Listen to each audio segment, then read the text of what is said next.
di Museum MPU Tantular. Di sini di Jalan Raya Buduran Jembatan Layang Sidoarjo tepatnya.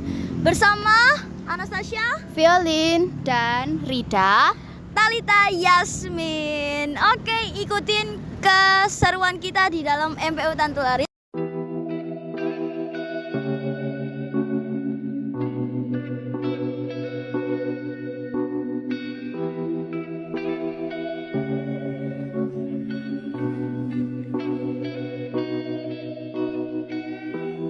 Halo semuanya, sekarang kita di sini akan mewawancarai dengan Bapak siapa? Saiful Arif. Sebagai? Saya di sini sebagai pamong budaya dan pengelola museum. Oke, nah di sini ada beberapa seputar pertanyaan mengenai Museum MPU Tantular, Pak. Iya. Sebelum itu izinkan perkenalan dulu, saya dari siswa-siswi SMPN Negeri 3 Sidoarjo. Ya.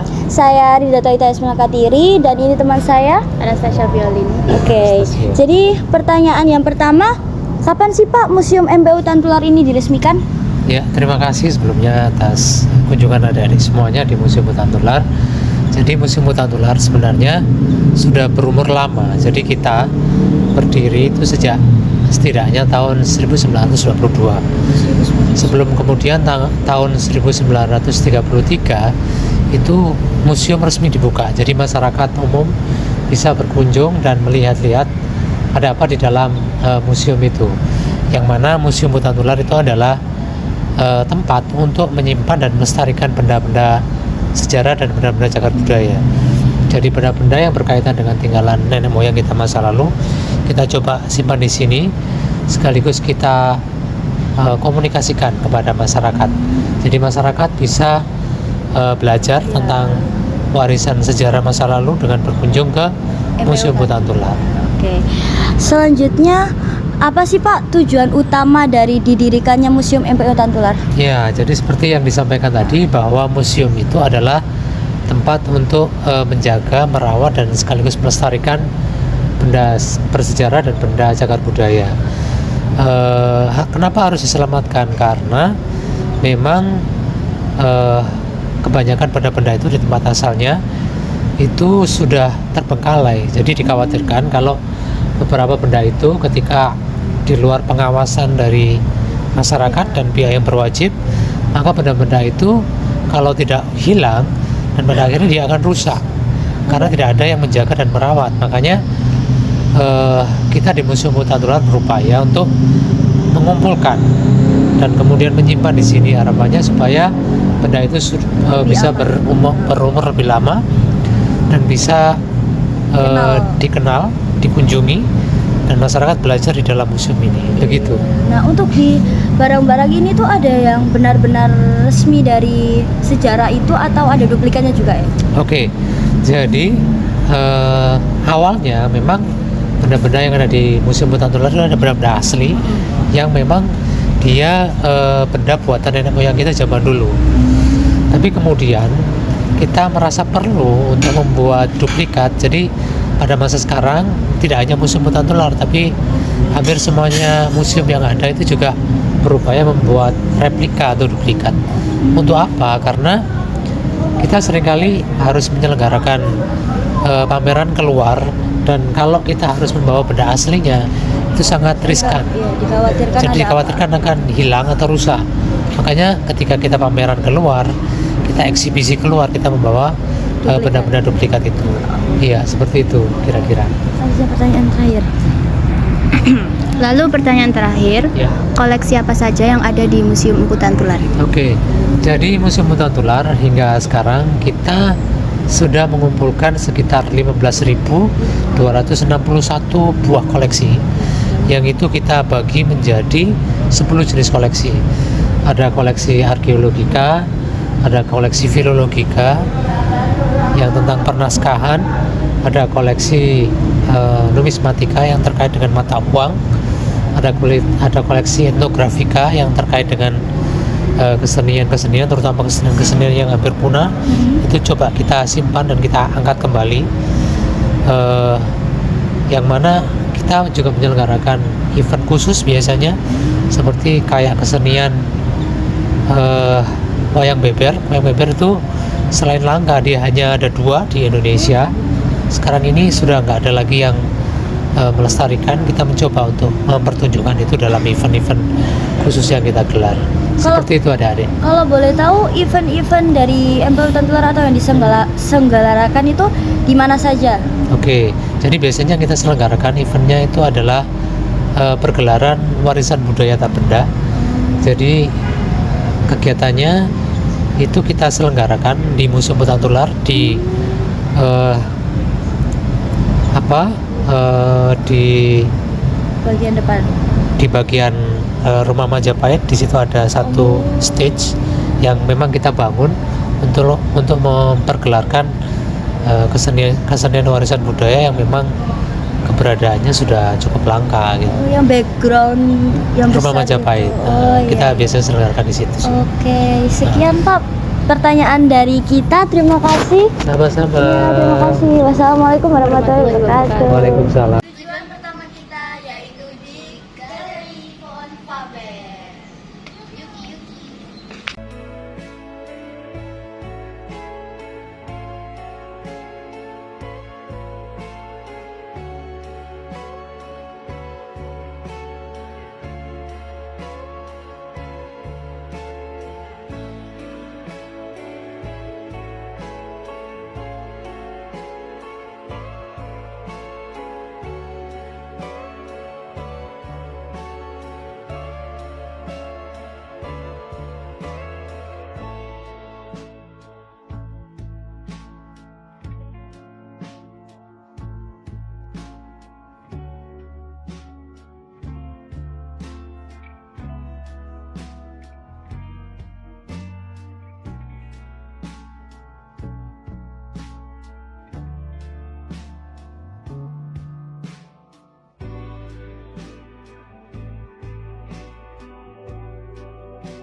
Nah, sekarang kita lagi di ruang pusaka.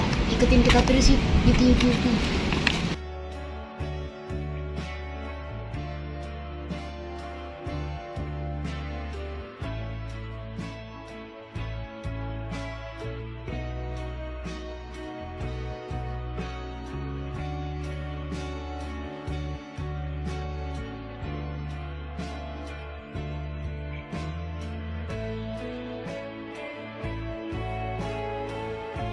Nah, sekarang kita lagi di Gedung Tunanetra. Ikutin kita terus ya.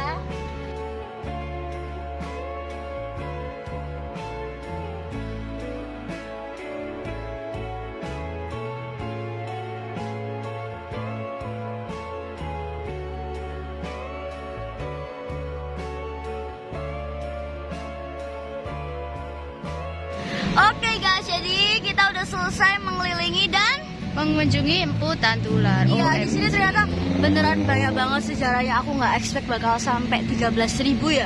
Iya, itu kayak wow banget.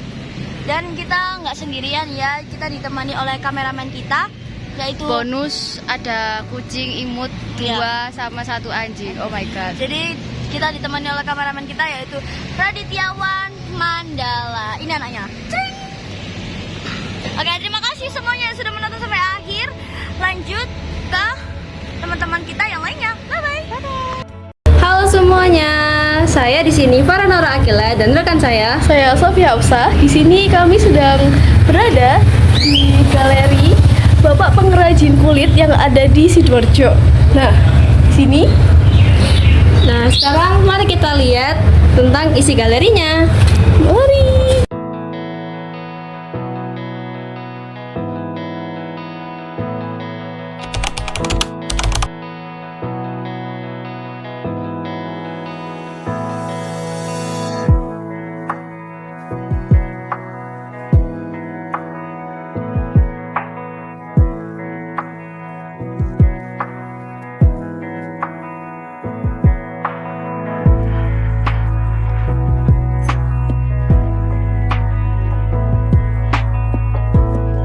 kita hari ini bersama Bapak siapa? Pak Junaidi.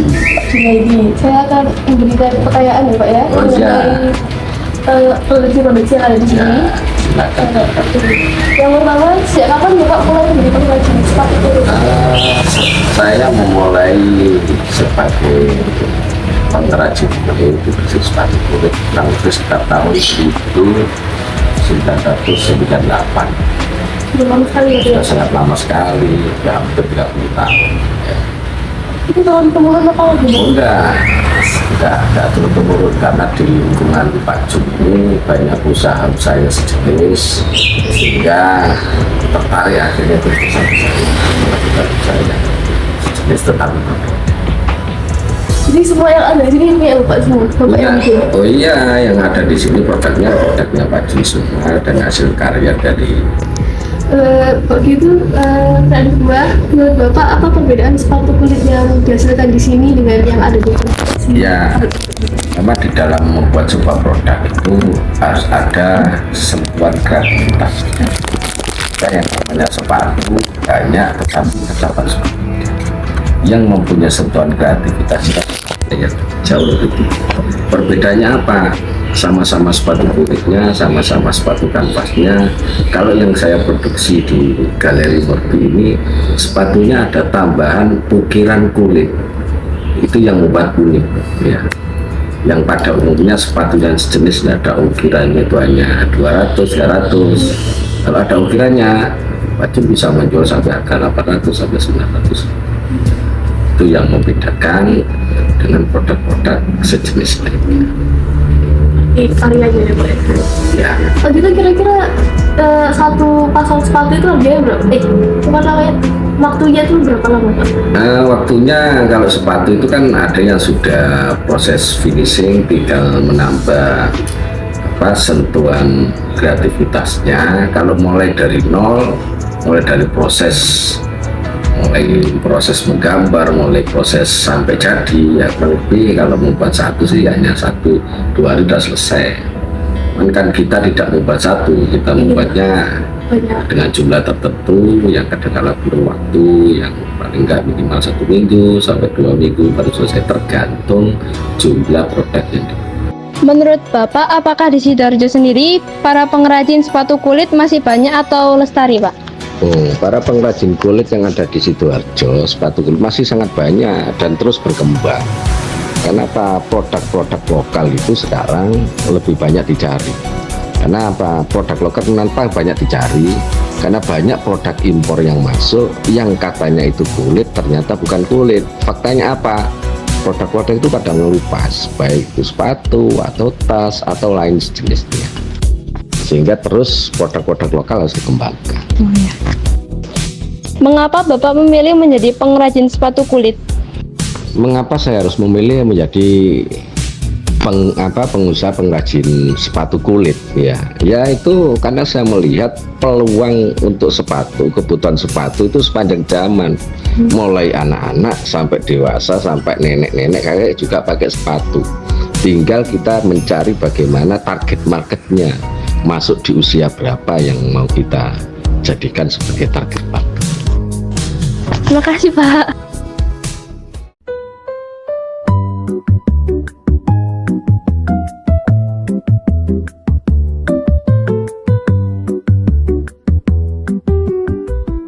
Assalamualaikum warahmatullahi wabarakatuh. Nama saya Muhammad Hassan Blasar. Saya akan menanyakan pedagang kulit di sekitar area Jawa Barat. Pertama, sudah berapa lama Anda melakukan bisnis jualan kulit? Sudah kira-kira kurang lebih 18 tahun. Bagaimana cara Anda mempromosikan bisnis Anda ke pelanggan? Ya kadang lewat WA status gitu loh Mas. Sama jualan di depan rumah ini aja. Apa yang membuat Anda ingin bisnis berjualan kulit? Ini dagangan ini turun temurun dari orang tua dulu Mas. Makasih. Oke, perkenalkan nama saya Adiatma Ahmad Arfadia, ingin melanjutkan wawancara. Kerupuk jenis apa saja yang dijual di sini? Kerupuk goreng minyak sama goreng pasir. Yang goreng pasir banyak varian rasanya, ada rasa bawang, rasa terasi, udang, kupang, pedas, itu banyak yang lain. Oh begitu Bu. Untuk bagaimana cara Anda menentukan harga jualnya? Harga jualnya? Ya dibagi mas, satu balnya berapa, nanti ketemu uang berapa dibagi berapa gitu. Jadi sekarang 5 ribuan ini. Gitu Bu. Bungkus per bungkusnya 5 ribuan. Kalau proses pembuatannya bagaimana Bu? Kalau saya ini hanya penggoreng mas, mentahnya ambil dari pabrik. Oh dari pabrik. Digorengnya sendiri, terus dibungkusnya juga sendiri, dijual. Terima kasih Bu. Untuk proses pembuatannya, siapkan tepung tapioka sebanyak 1 kg, lalu tepung terigu 100 gram, air 250 ml, garam 40 gram, bawang putih 20 gram, gula pasir 20 gram, penyedap rasa secukupnya, minyak goreng secukupnya. Langkah pertama yakni dengan tumbuk dan goreng bawang putih, dinginkan dan campur dengan garam, gula pasir, dan penyedap rasa. Lalu tambahkan tepung tapioka dan terigu. Tuang air sambil diuleni hingga kalis. Lalu cetak berbentuk bulat keriting dengan cetakan lubang kecil-kecil. Lalu kukus hingga matang, kurang lebih 15-30 menit. Setelah itu, jemur hingga kering di bawah panas matahari. Panaskan minyak, goreng hingga matang. Angkat, tiriskan, dan sajikan. Oke, sekarang saya akan mencoba kerupuk yang digoreng menggunakan pasir.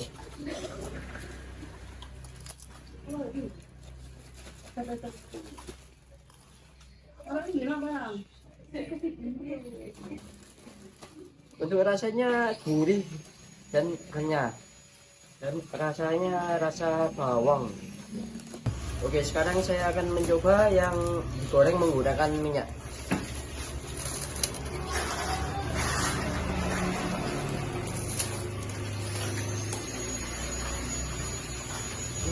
Ini rasanya sangat enak sekali dan gurih tentunya. Halo semuanya. Saya di sini Bridget Claris dari kelas 9B SMP Negeri 3 Sidoarjo, dan juga Saya Dada nah di sini kita akan mencari nih orang-orang yang sedang berkegiatan di alun-alun Pendopo. Nah di sini kita akan mencari nih orang-orang yang sedang menari dan akan mewawancarainya. Oke, dadah. Oke, di sini saya sedang di alun-alun dan bersama seorang penari nih. Siapa kak namanya? Nah, saya Aurelia Kalista Putri Adiani. Saya biasa dipanggil Aurel. Di sini juga ada Daryl dari kelas 9B. Perkenalkan, nama saya Dada Alvin Rizky dari kelas 9B juga. Kita akan mewawancarai Kak Aurel yang bisa dipanggil Aurel ya. Oke, Oke, untuk pertanyaan pertamanya, sejak kapan Anda menjadi seorang penari? dari umur 3 tahun. Selanjutnya, tari apa yang Anda tampilkan dan berasal dari mana tarian tersebut? Saya pernah menampilkan satu tarian yaitu nama tari Gambyong Pare Anom, berasal dari Surakarta, Jawa Tengah. Oke, pertanyaan keempat, hal apa yang berkesan ketika kamu selama ini menjadi penari, yang paling berkesan untuk kamu? Mungkin hal yang paling berkesan itu seperti saya menjadi lebih percaya diri. Karena menjadi penari itu juga tidak mudah ya, dari latihannya dimarahin, kayak harus bagus, apalagi kalau udah tampil di depan orang yang penting. Pertanyaan yang kelima, sudah belajar dan latihan berapa lama? Kalau misal kakaknya nari itu berapa lama sih biar kayak hafal gitu? Biasanya paling lama itu 1 bulan, paling dikitnya 2 mingguan. Pertanyaan terakhir, mengapa Anda tertarik menjadi seorang penari? Saya tertarik menjadi seorang penari karena saya tuh suka lihat orang nari, apalagi saya tuh suka sama alunan gamelan gitu, jadi saya tertarik. Udah ya wawancaranya. Sekian. Daryl.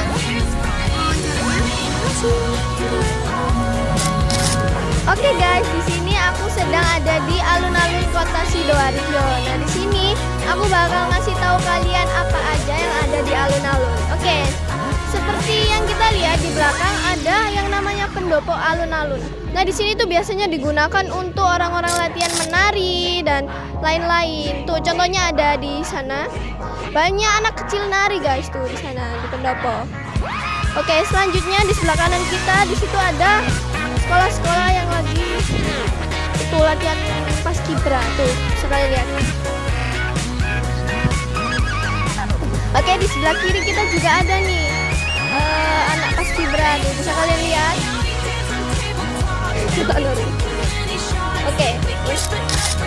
Oke, saya sekarang mengambil alih vlognya. Dan juga di alun-alun Sidoarjo ini juga terdapat sebuah monumen gaya baru yang terkenal di alun-alun Sidoarjo lebih tepatnya, dan juga menjadi salah satu spot yang paling direkomendasikan untuk para pengunjung Sidoarjo yang ada di sini.